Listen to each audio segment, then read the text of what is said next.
છે પરંતુ હાલ વરસાદી સિસ્ટમના કારણે રાજ્યમાં વરસાદ જોવા મળી રહ્યો છે। વાત હવે રાજકોટની કરીએ તો ઉપલેટા પંથકમાં વરસાદ લાંબા વિરામ બાદ ઉપલેટામાં વરસાદ પડ્યો છે। સવારથી શહેરના અનેક વિસ્તારમાં મેહુલિયો જામ્યો છે। શહેરના રસ્તાઓ ભીના થઈ ગયા। લાંબા વિરામ બાદ ઉપલેટામાં ઝરમર વરસાદ શરૂ થતા ખેડૂતોને સારા વરસાદી આશા। ઉપલેટામાં ઝરમર વરસાદ શરૂ થતા વાતાવરણમાં ઠંડક પ્રસરી ગઈ છે।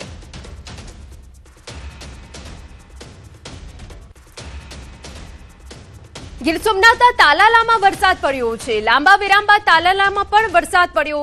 ભારે બફારા અને ઉકળાટ બાદ વરસાદી માહોલ છવાયો। અચાનક વરસાદથી ખેડૂતોમાં ખુશીનો માહોલ જોવા મળ્યો। વરસાદથી ગરમીમાંથી લોકોને રાહત મળી છે। તો આ તરફ મોડાસાના ગ્રામ્ય વિસ્તારોમાં વહેલી સવારથી જ વરસાદ પડ્યો। મોટી ઇસરોલ, ઉમેદપુર, જીવણપુર વિસ્તારોમાં વરસાદ પડ્યો। વરસાદ વરસતા ખેડૂતોમાં ખુશીનો માહોલ જોવા મળ્યો। મગફળી, કપાસ, સોયાબીન સહિતના પાકોને પણ ફાયદો થશે। તો અલગ અલગ અમે આપને તસવીર બતાવી રહ્યા છીએ કે આજે રાજ્યના અનેક ભાગોમાં સારો એવો વરસાદ પડ્યો। રાજુલામાં વહેલી સવારથી વરસાદ પડ્યો, જેના કારણે રસ્તા પર પાણી ફરી વળ્યા।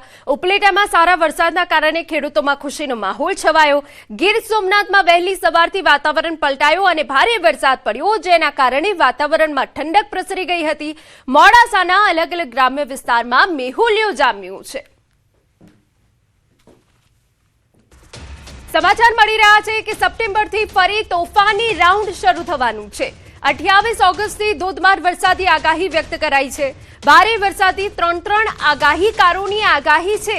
અનેક ભાગોમાં ભારે વરસાદી આગાહી વ્યક્ત કરાઈ। વરસાદના નવા રાઉન્ડને લઈ માઢકની આગાહી।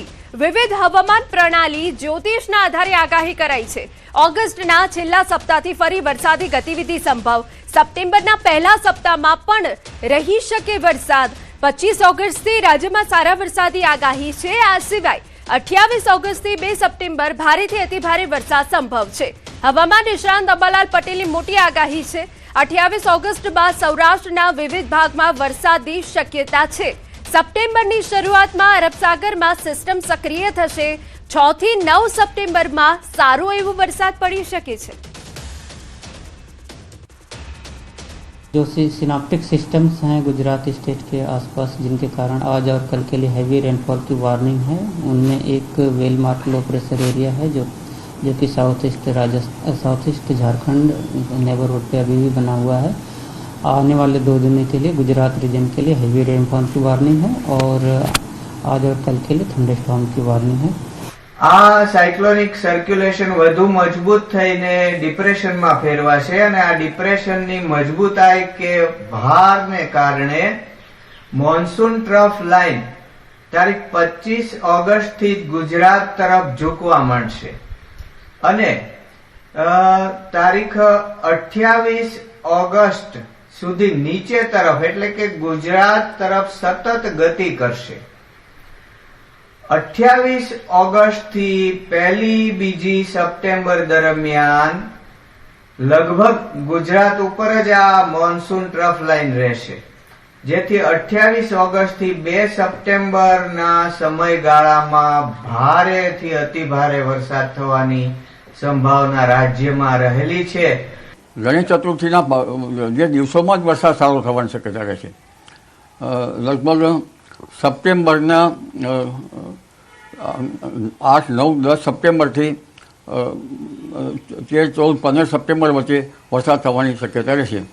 એટલે શ્રાવણ વધથી ભાદરવા સુદમાં ઋષિ પંચમી સુધી વરસાદ થવાની શક્યતા રહેશે। પણ આ વખતે ગરમી પડશે।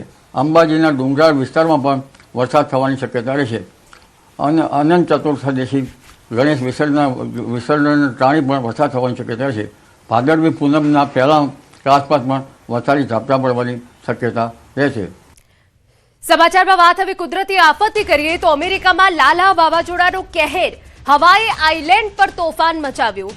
વાવાઝોડાના કારણે મુશળધાર વરસાદ, તોફાની પવને તારાજી સર્જી, નદી નાળા ઓવરફ્લો થયા, રોડ પર નદી વહેતી હોય તેવા દ્રશ્યો જોવા મળ્યા। હવાઈમાં 155 વર્ષનું સૌથી મોટું સંકટ છે।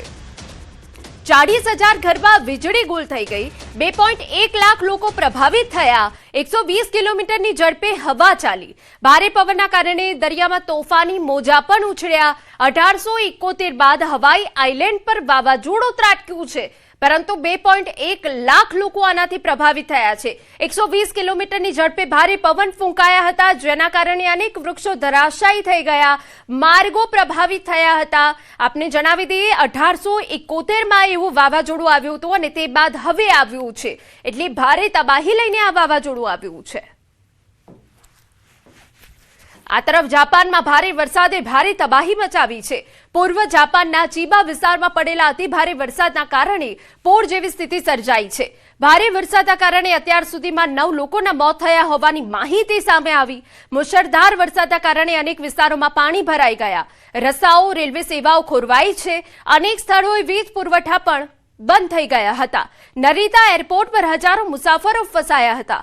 ચીબા વિસ્તારમાં 12 ઇંચ જેટલો વરસાદ પડતા 70થી વધુ મકાનોને નુકસાન થયું, જ્યારે 1000થી વધુ ઘરોમાં પૂરનું પાણી ઘૂસી ગયું, જેમાં લગભગ 600 ઘરોમાં પાણી ફ્લોરથી પણ ઉપર સુધી પહોંચી ગયું હતું. સ્થાનિક મીડિયા અનુસાર અંદાજે સ્થિતિ એટલી વિકટ બની હતી કે 1200 કાર રસ્તા પર છોડી દેવામાં આવી હતી.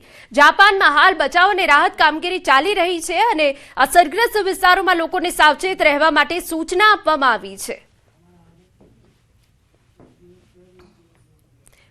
સમાચારમાં આગળ વાત કરીએ વલસાડની, તો વલસાડમાં ખૂંખાર દીપડો પાંજરે પુરાયો. સલવાવમાં દીપડો પાંજરે પુરાયો. ઘોડિયાવાડ વિસ્તારમાં વન વિભાગે ગોઠવેલા પાંજરામાં પુરાયો. ગામ આજુબાજુ દીપડાની હાજરીના કારણે લોકોમાં ભયનો માહોલ હતો. આખરે દીપડો પાંજરે પુરાતા લોકોએ હાશકારો અનુભવ્યો. વન વિભાગે દીપડાનો કબજો લઈ હાથ ધરી જરૂરી કાર્યવાહી.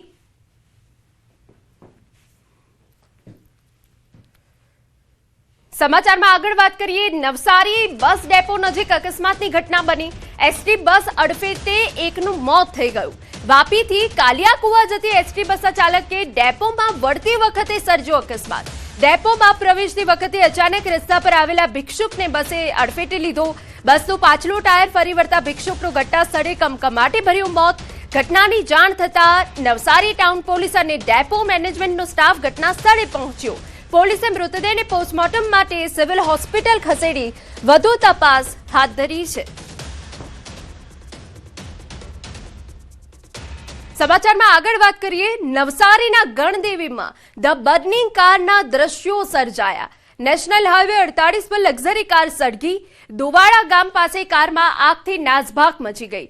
નેશનલ હાઈવે પર વાહનોની લાંબી કતાર લાગી. કારમાં સવાર 4 લોકોનો ચમત્કારિક બચાવ થયો. ગણદેવી ફાયરના જવાનોએ આગ પર કાબુ મેળવ્યો. સમાચાર નવસારીમાંથી, ચીખલીના અંબાજ ગામે પિતાએ પુત્રની હત્યા કરી. પત્ની સાથે ઝઘડો થતા આરોપીએ પત્નીને ચપ્પુના ઘા માર્યા. પુત્ર વચ્ચે પડતા છરીથી હુમલો કર્યો. ગંભીર ઈજા થતા પુત્રનું ઘટના સ્થળે જ મોત થયું હોવાની વિગત છે. આરોપીની પત્ની અને દાદા ઈજાગ્રસ્ત થતા સારવાર હેઠળ છે. હત્યા બાદ પિતા ફરાર થયો હતો. ચીખલી પોલીસે ગણતરીના કલાકોમાં આરોપીને ઝડપી પાડ્યો હોવાની વિગત. અંબાજ ગામે પતિ પત્નીનો ઝઘડો થયેલો અને જેમાં પત્ની જે ભારતીબેન છે તેણે તેના પતિ